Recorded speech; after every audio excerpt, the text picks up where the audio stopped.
আল্লাহ সুবহানাহু ওয়া তাআলা যত জায়গাতে ভালো কাজের কথা বলেছেন, এক জায়গাতেও ভালো কাজকে নির্দিষ্টকরণ করা হয়নি যে এইটাই ভালো কাজ, এইটাই ভালো কাজ, এইটাই ভালো কাজ, এ কথা বলা হয়নি।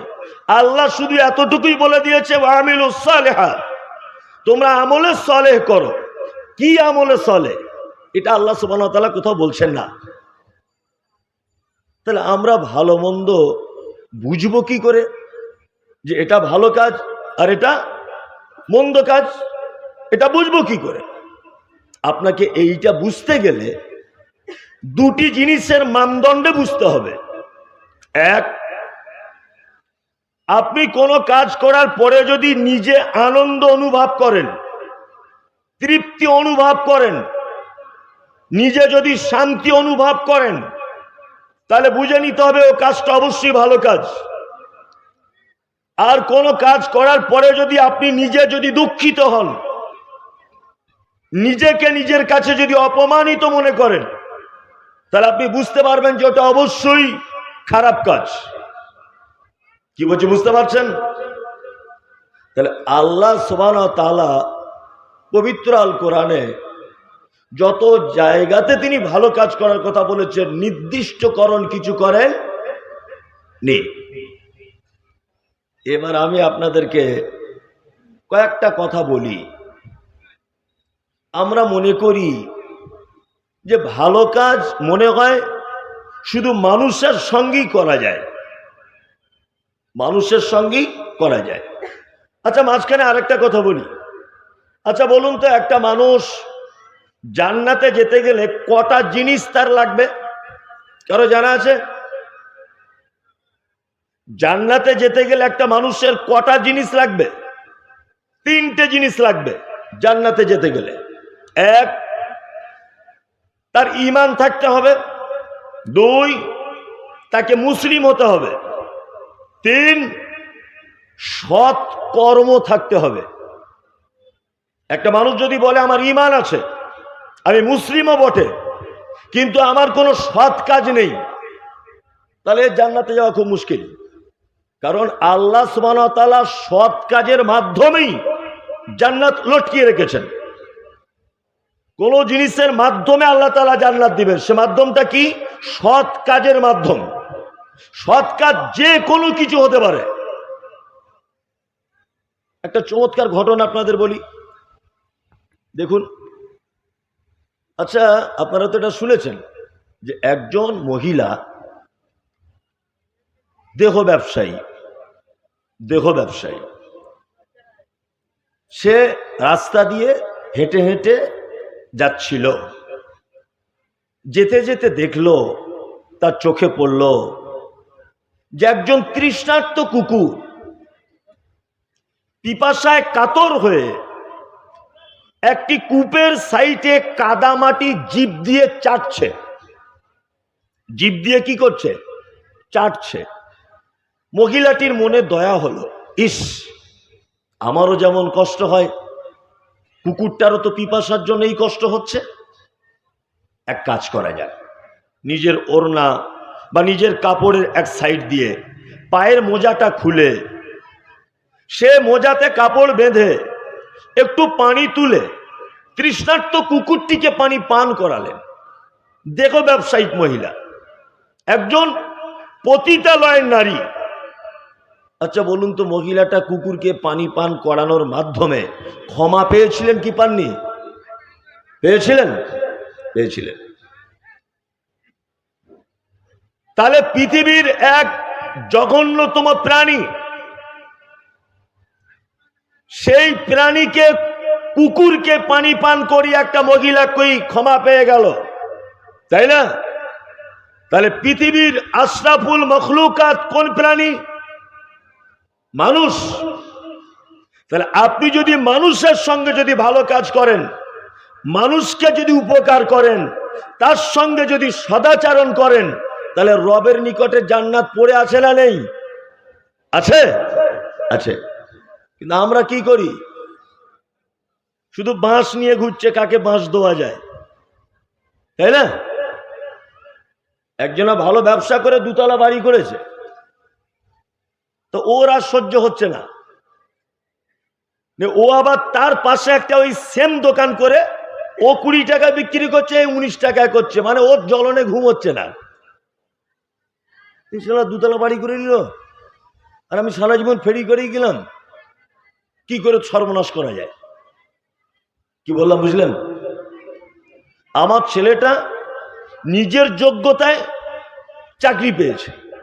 আমার ছেলেটা পাড়ায় দেখছি কিছু লোক তারা চায়ের দোকানে এখানে ওখানে বলে বেড়াচ্ছে, ও কি চাকরি এমনি পেয়েছে, ওর সঙ্গে অমুক মন্ত্রীর হাত না, ওই জন্য ঘুষ দিয়ে করে নিয়েছে। হ্যাঁ, মানে আপনি তো জীবনে কারোর ভালো করেন না, আবার কেউ যদি ভালো করে আপনি তার পিছনে পড়ে যান। আমি দেখি, কারণ এগুলো আমার খুব বাস্তব অভিজ্ঞতা আছে। আমাদের গ্রামে, যে গ্রামে আমি বসবাস করি, আমাদের গ্রামে 19 থেকে 20টা ক্লাব আছে।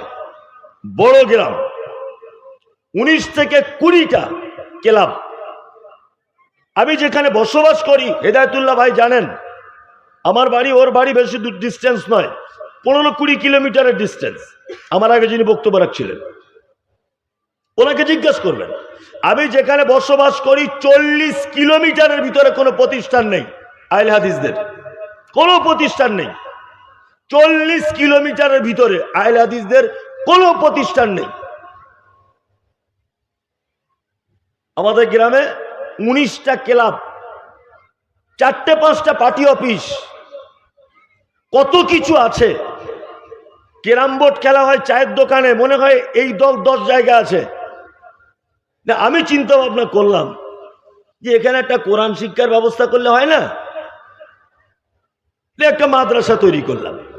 মাদ্রাসা যেদিন থেকে তৈরি করেছি সেই দিন থেকে যারা আমাকে দেখলে সালাম করত, যারা আমাকে দেখলে বুকে জড়িয়ে ধরত, তারা দেখছি আস্তে আস্তে আর কথা বলে না। আমি জিজ্ঞেস করছি, চাচা কি ব্যাপার? তা বলছে কিছুই নয়। তার মানে আমি বুঝতে পারছি যে এটা মাদ্রাসা না করে একটা মদের দোকান করলে সুবিধা হতো, এই সুবিধা হতো।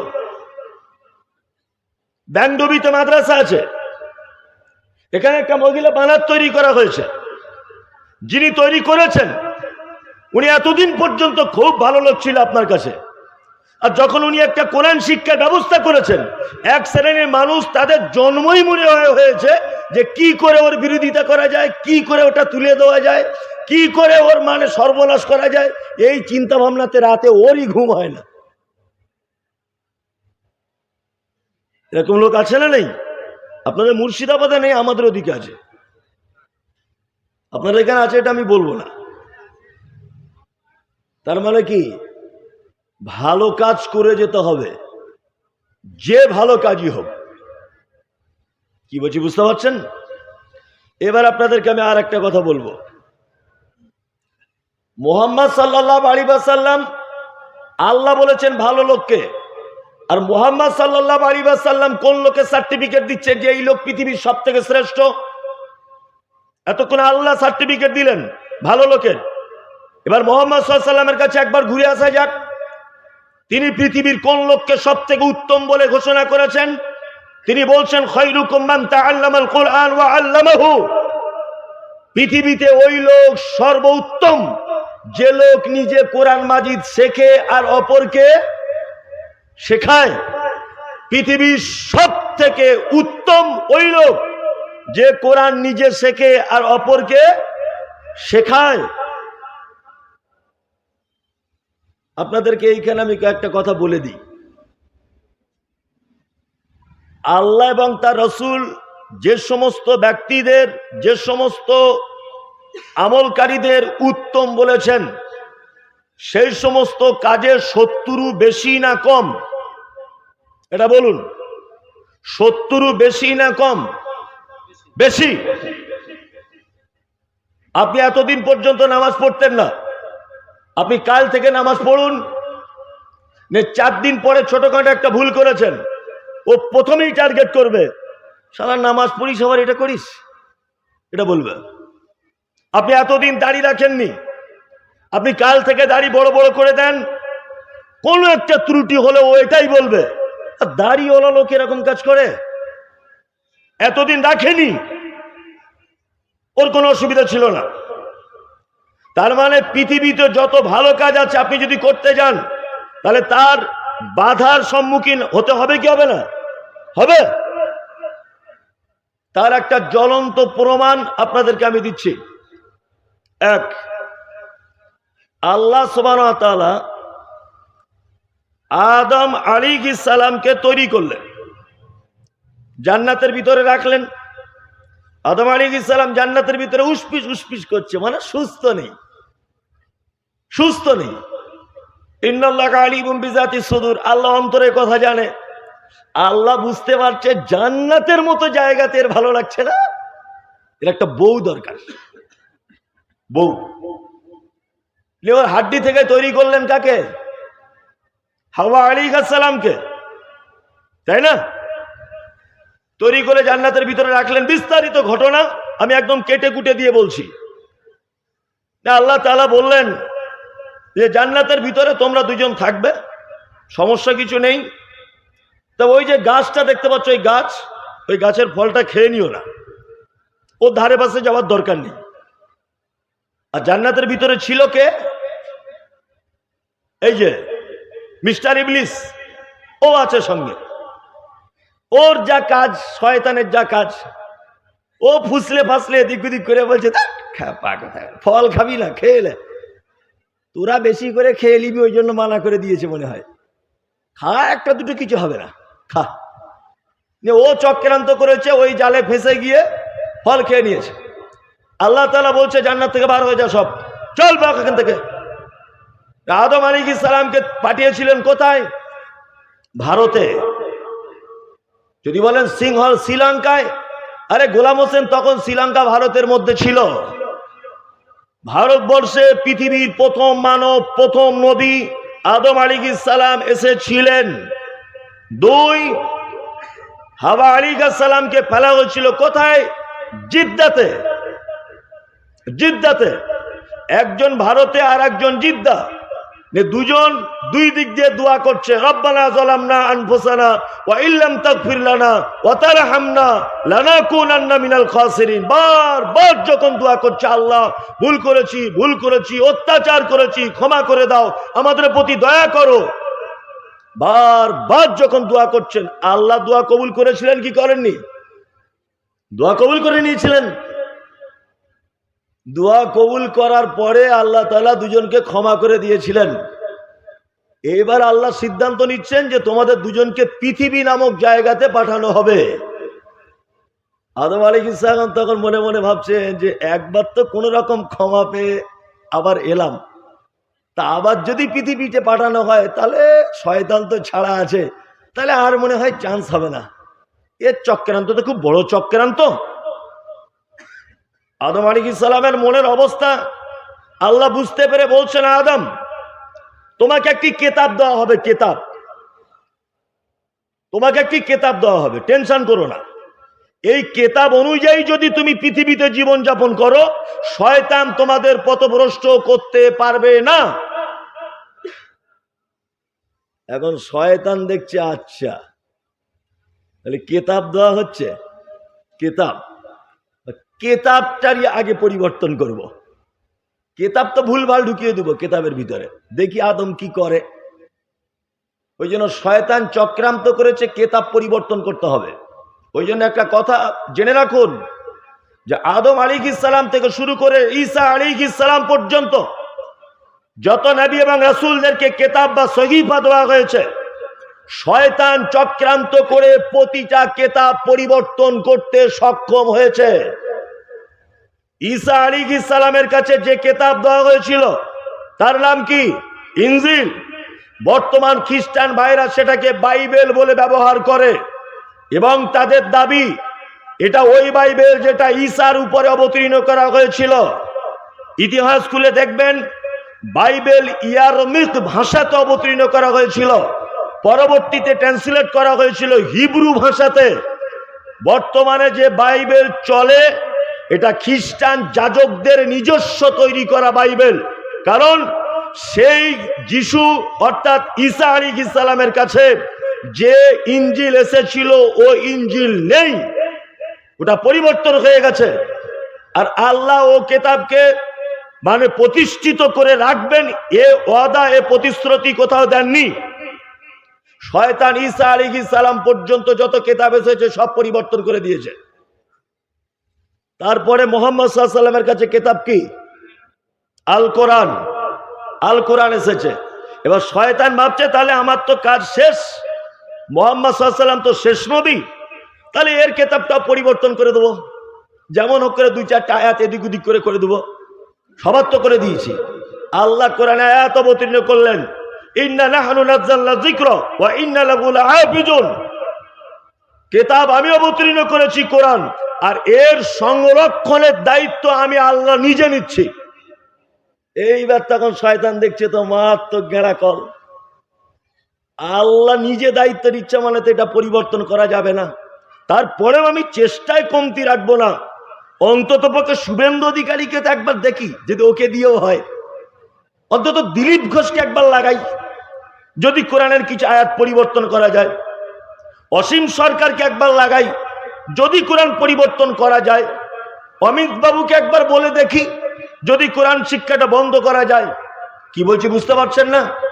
শয়তান আজও পর্যন্ত চেষ্টা চালিয়ে যাচ্ছে কোরআন পরিবর্তন করতে হবে, কোরআন পরিবর্তন করতে হবে।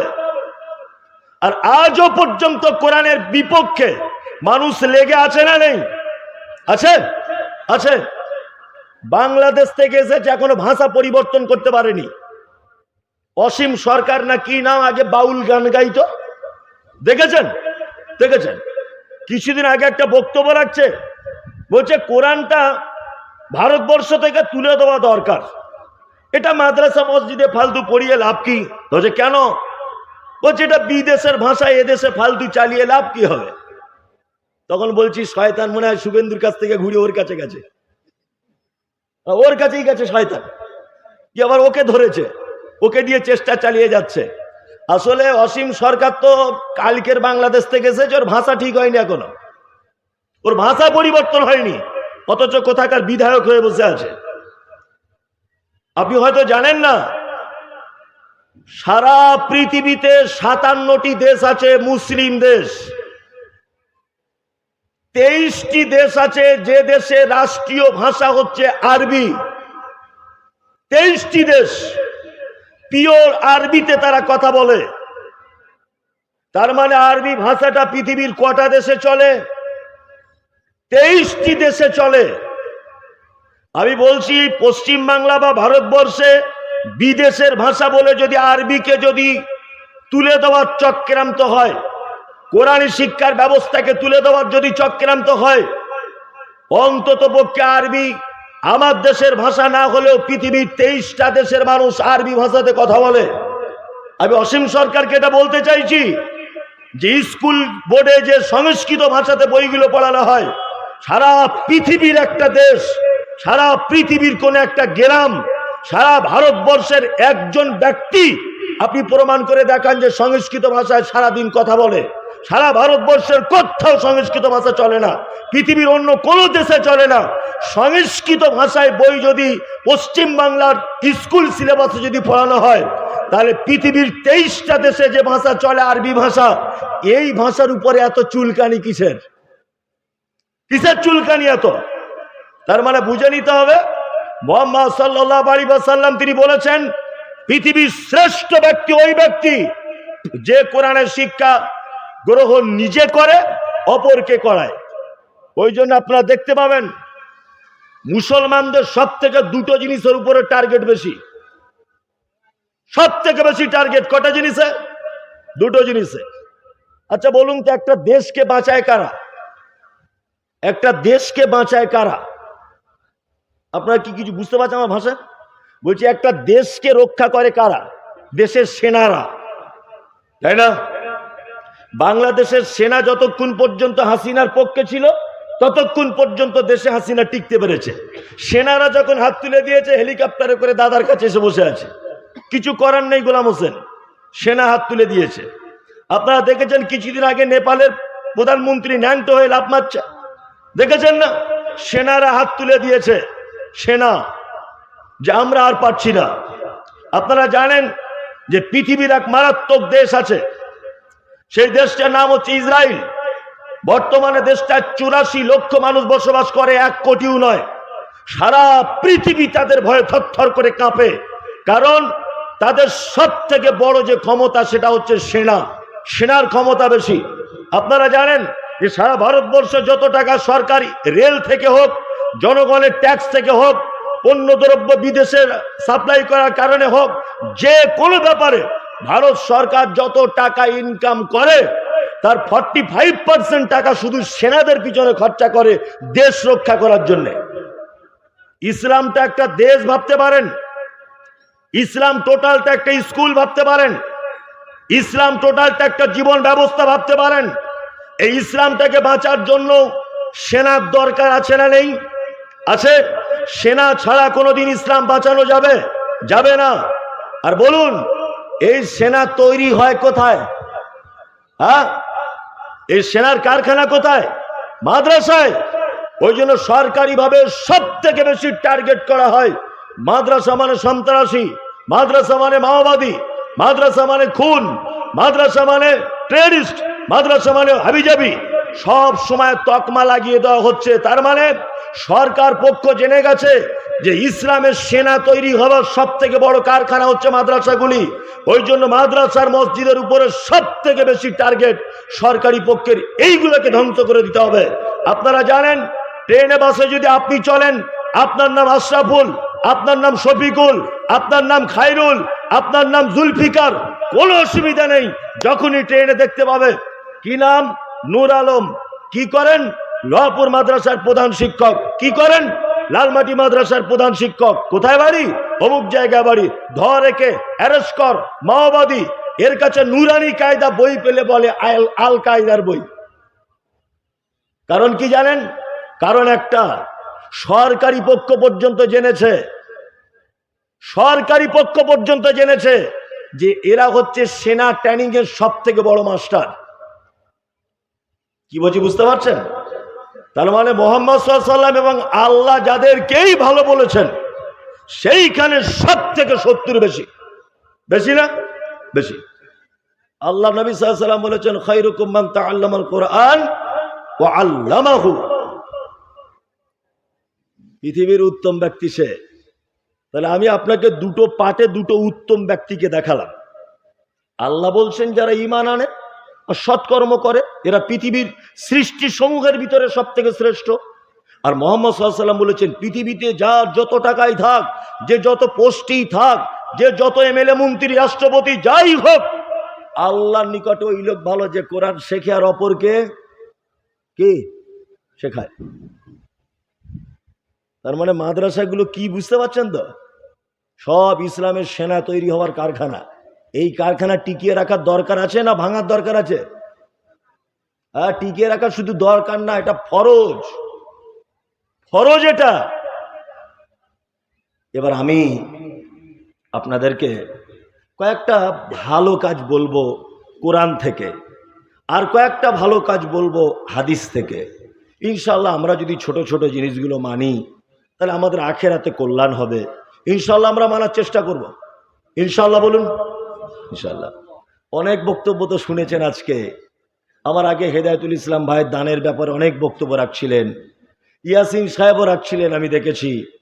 তা আমি রাখছি, আমি 4টে কথা আপনাদেরকে বলবো, মাত্র 4টে কথা। আল্লাহ সুবহানাহু ওয়া তাআলা পবিত্র আল কোরআনে বর্ণনা করেছেন 4টি ভালো কাজ। 4টি। এক, আল্লাহ তাআলা বলছেন আল্লাযীনা ইউনফিকুনা ফিস সাররাই ওয়াদ-দাররাই ওয়াল কাযিবিনাল গায়যা ওয়াল আফিনা আনিন নাস আল্লাহু ইউহিব্বুল মুহসিনিন। আল্লাহু আকবার। আল্লাহ বলছেন কোন মানুষের ভিতরে যদি 4টে গুণ যদি থাকে, কটা গুণ? কটা? 4টা।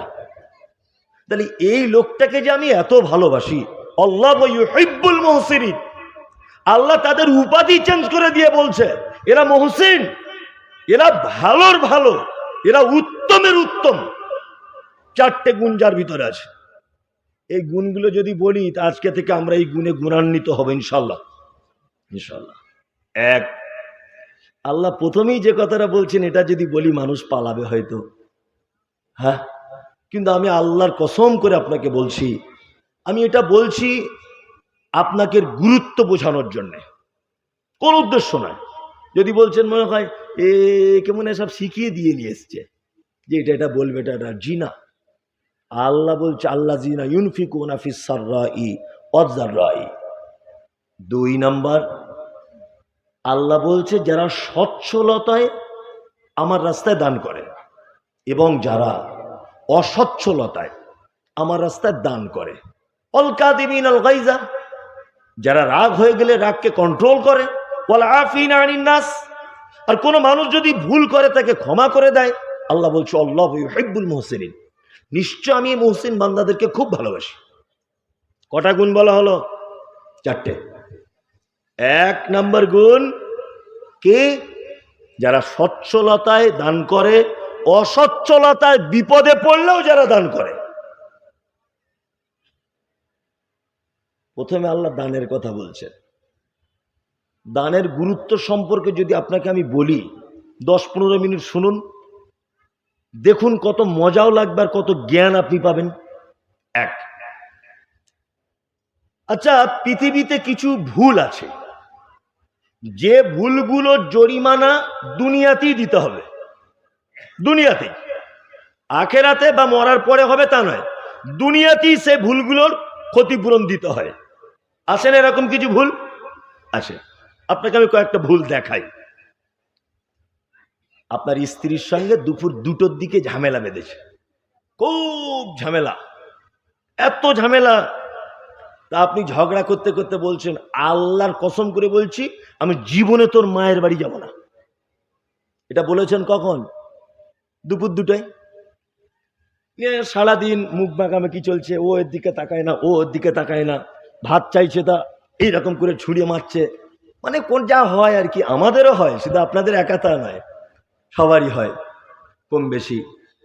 নিয়ে রাতের বেলা শুয়েছে, ও এদিক ফিরে এ এদিক ফিরে, মানে কেউ কারোর দিকে তাকাতাকি নাই। তা আল্লাহর পক্ষ থেকে তো একটা ভালোবাসার জিনিস স্ত্রী, তা রাতের বেলা এদিক ওদিক করতে করতে করতে করতে মোটামুটি আবার ভালোবাসা প্রেম জমে উঠেছে, সারা রাত ভালো কাটলো। সকালে উঠে বলছে দেখ সাবিনা, কালকে ঝগড়ার সময় রাগ করে বলেছিলাম তোর মায়ের বাড়ি যাব না, আল্লাহর কসম দিয়ে ফেলেছিলাম, এক কাজ করি চল আজকে রান্না বান্না বাদ দে, চল তোর মায়ের বাড়ি থেকে ঘুরে আসি। কি বললাম বুঝলেন না? এই যে ওর মায়ের বাড়ি চলে গেলেন, আর আগের দিন দুপুরবেলা আল্লাহর কসম বলেছিলেন যাব না, তারপরে এমনি চলে গেলেন স্বাভাবিক গতিতে। আচ্ছা, এই যে কসম দিয়ে কসমটা রক্ষা করতে পারছেন না আপনি বা পারেননি, আচ্ছা বলুন তো এর একটা জরিমানা ইসলামে আছে না নেই? আছে। কসমের জরিমানা কি? কার জানা আছে বলুন? কারো জানা আছে কসমের জরিমানা কি? আস্তাগফিরুল্লাহ। আরে কোন মানুষ যদি কসম রক্ষা করতে না পারে তার তো জরিমানা আছে। কি জরিমানা জানা নেই? তার মানে এটা বলার প্রয়োজন ছিল, আপনার জানা হয়ে যাচ্ছে। এক নম্বর হচ্ছে 10 জন মিসকিনকে আপনাকে খেতে দিতে হবে। কতজন? 10 জন।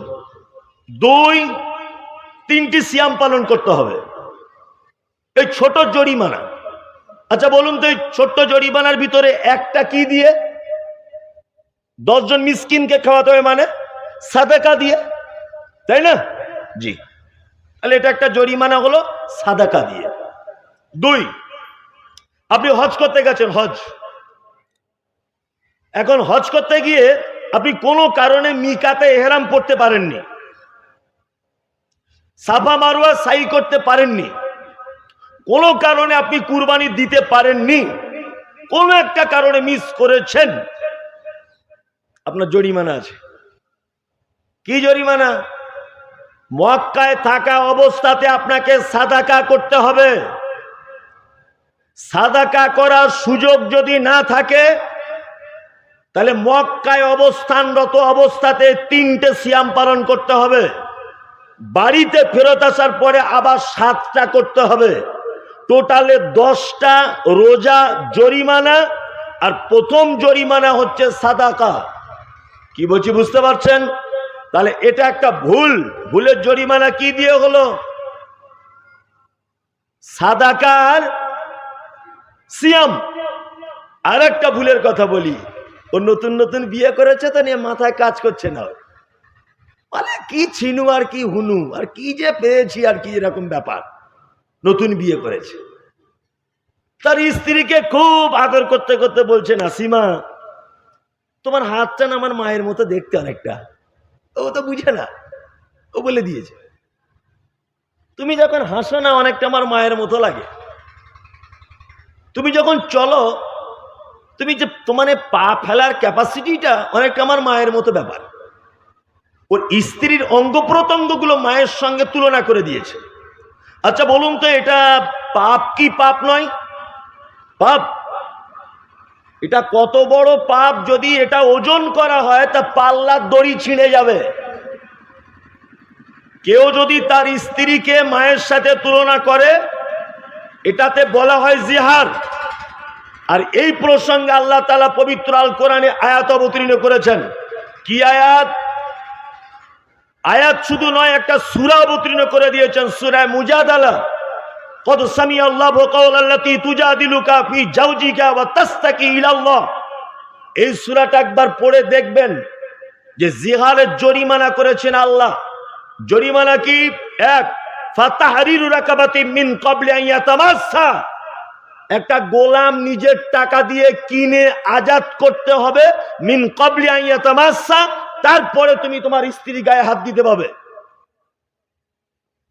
কেউ যদি স্ত্রী অঙ্গ প্রত্যঙ্গ মায়ের সাথে যদি তুলনা করে দেয়, তার জরিমানা প্রথম কি?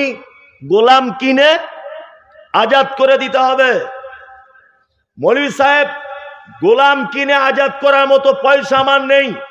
আল্লাহ বলছেন ফাইনলাম ইয়াস্তাতি, আল্লাহ তাআলা বলছেন ফামাল্লাম ইয়াজিদ ফাসিয়ামু শাহরাইন মুতাতাবিআইন।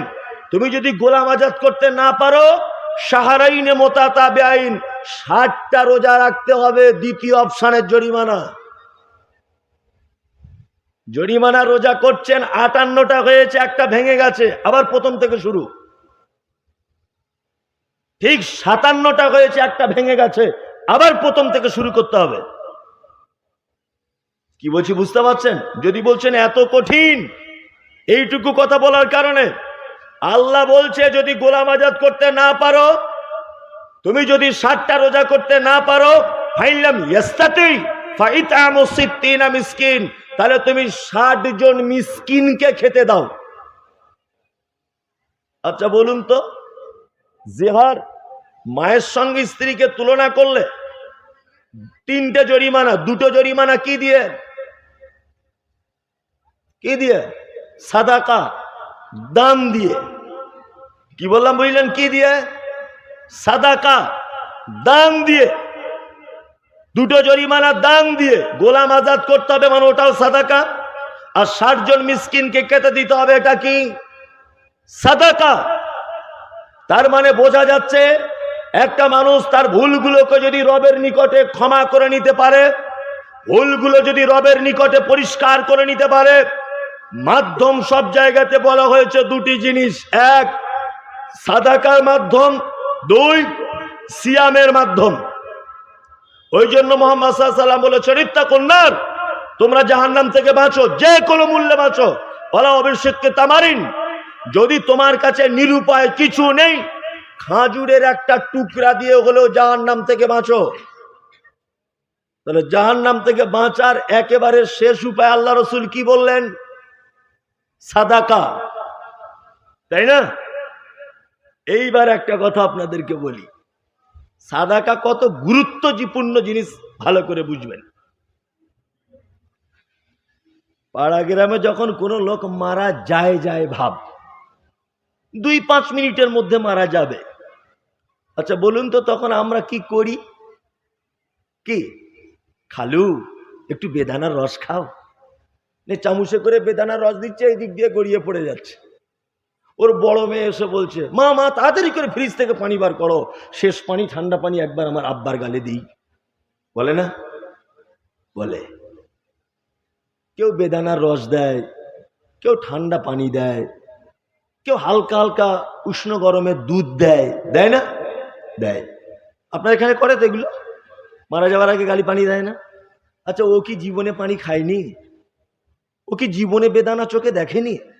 মরার টাইমে কেউ শখ জেগেছে আমার একটু বেদানা দাও? ও কি তখন বেদানা চায়? আপনাদের কমন সেন্স নেই? হ্যাঁ, আল্লাহ রসুল বলছেন কোন মানুষ যখন মারা যাবার মুহূর্তে চলে আসে, সে নিজের চোখে মালাকুল মউতকে দেখতে পায়, নিজের চোখে দেখতে পায় সে। আর লোকটা যদি ভালো হয়, তাহলে মালাকুল মউত তার আত্মাটাকে এত সহজ করে ধরে বার করে, একটা শিশু যেমন মায়ের কোলে ঘুমিয়ে পড়ে ঠিক তেমন। দেখবেন কিছু লোক আছে কথা বলতে বলতে বলতে বলতে ঘুমিয়ে পড়ল, মারা গেল। এটাও কিন্তু একটা ভালো মৃত্যুর লক্ষণ। আল্লাহ রসুল বলছেন যদি বদকার লোক হয়, খারাপ লোক যদি হয়, তা মালাকুল মউত তার আত্মাকে এত কঠিন করে ধরে যে তার শিরা উপশিরা তার সব ছিঁড়ে চলে আসে। আর ওই লোকটা কষ্ট সহ্য করতে না পেরে কি বলে?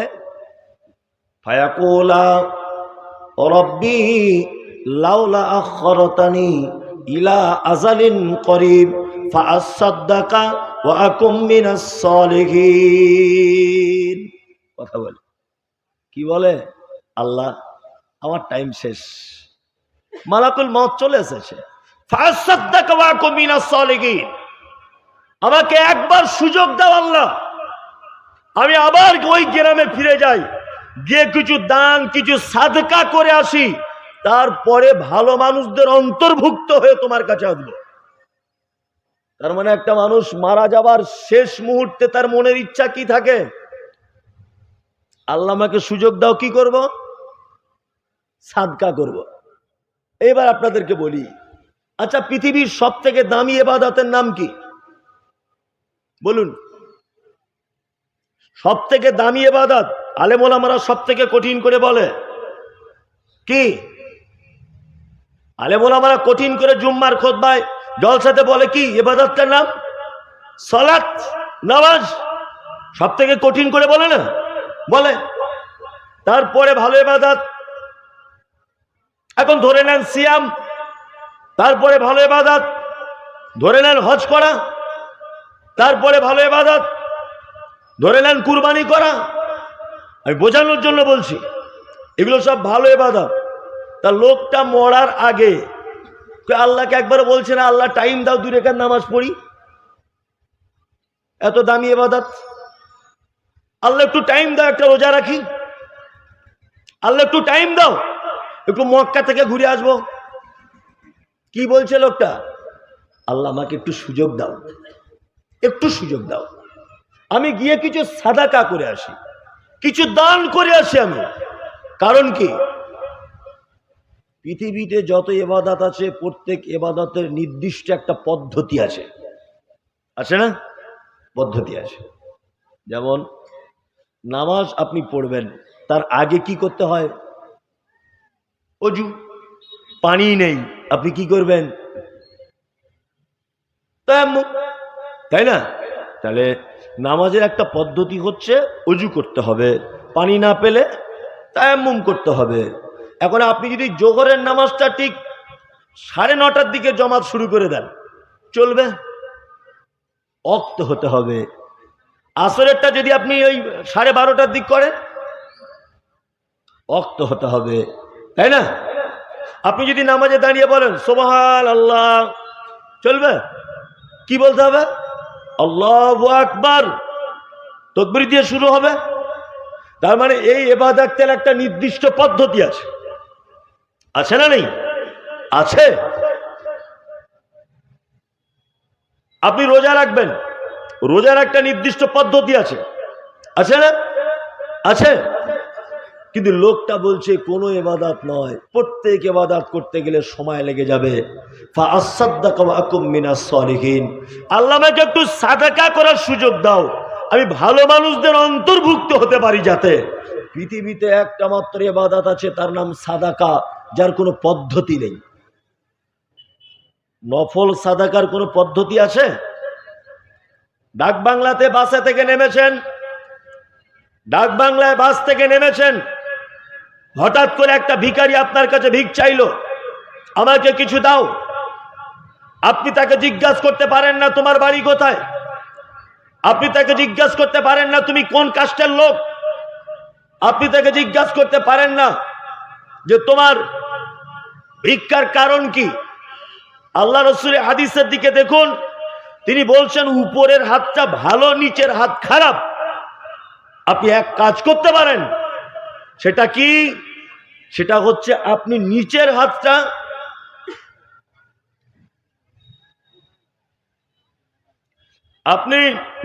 হাতটা খারাপ, উপরের হাত ভালো।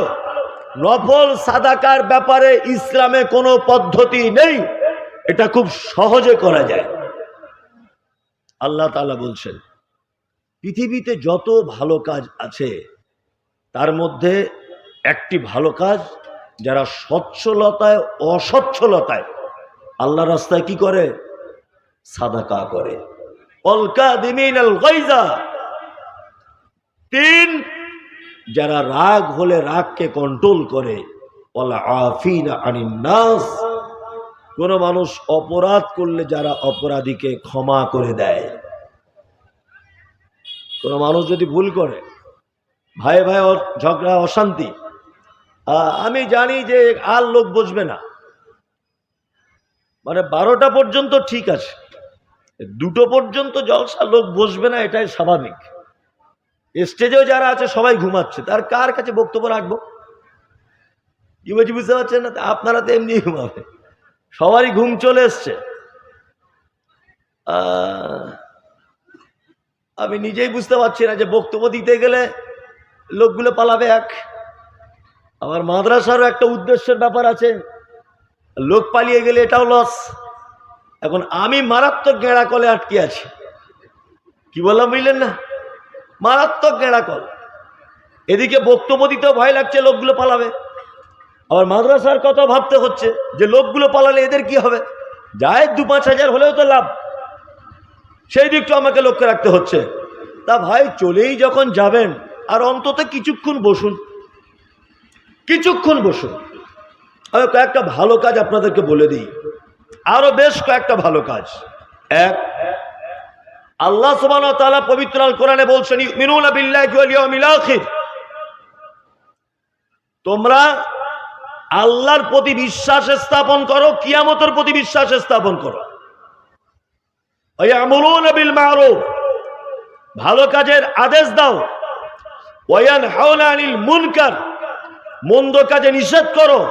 ওয়া ইউসারিউনা ফিল খায়রাত, আর তোমরা ভালো কাজের জন্য দৌড়ঝাঁপ করো। উলাইকা মিনাস সালিহিন, আল্লাহ বলছে এরাই তো সৎকর্মশীলদের অন্তর্ভুক্ত। এরা কি? সৎকর্মশীলদের অন্তর্ভুক্ত।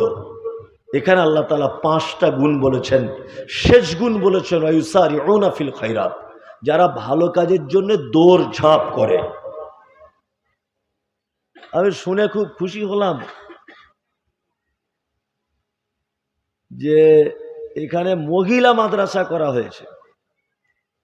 আমার মনে হয় পৃথিবীতে যত কঠিন কাজ আছে, সারা পৃথিবীতে যত কঠিন কাজ আছে, সব থেকে কঠিন কাজের ভিতরে একটা কঠিন কাজ মহিলা মাদ্রাসা চালানো। কারণ আমি নিজেও ভুক্তভোগী বলে এগুলো জানি। পোলট্রির মুরগির ফার্ম করা আর মহিলা মাদ্রাসা করা অনেকটা এক রকমের। ছেলেদের মাদ্রাসা হলে তবুও বাবা এই 4 বস্তা কেউ চাল পাঠিয়েছে, একটু মাথায় করে ভিতরে ঢোকাতো, এটা সম্ভব।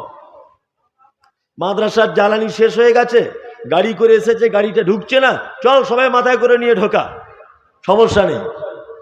মহিলা মাদ্রাসা মানে রান্না করে একদম গালের কাছে তুলে দাও, ও খাবে, ওকে বার করলে আবার কৈফিয়ত দিতে হবে পর্দার খেলাফ। কি বলছি বুঝতে পারছেন না? পর্দার খেলাফ। একটা পুরুষ শিক্ষিত হলে একটা পরিবারের উপকার হয়, ভালো করে বুঝবেন। একটা পুরুষ যদি শিক্ষিত হয় তাহলে একটা পরিবারের উপকার হয়, আর একটা নারী যদি শিক্ষিত হয় একটা জাতির উপকার হয়। কি বলছি বুঝতে পারছেন? সব থেকে বড় কথা হচ্ছে আমাদের সমাজে একটা জিনিসের খুব বড় অভাব, সেটা কি? ভালো মায়ের অভাব। ভালো মায়ের অভাব। সারা পৃথিবীতে যারা জ্ঞানীদের শীর্ষে আছেন তাদের ইতিহাসগুলো যদি আপনি একবার দেখেন তাহলে তাদের ইতিহাসের সব থেকে বড় অবদান মায়েদের, সব থেকে বড় অবদান। ইমাম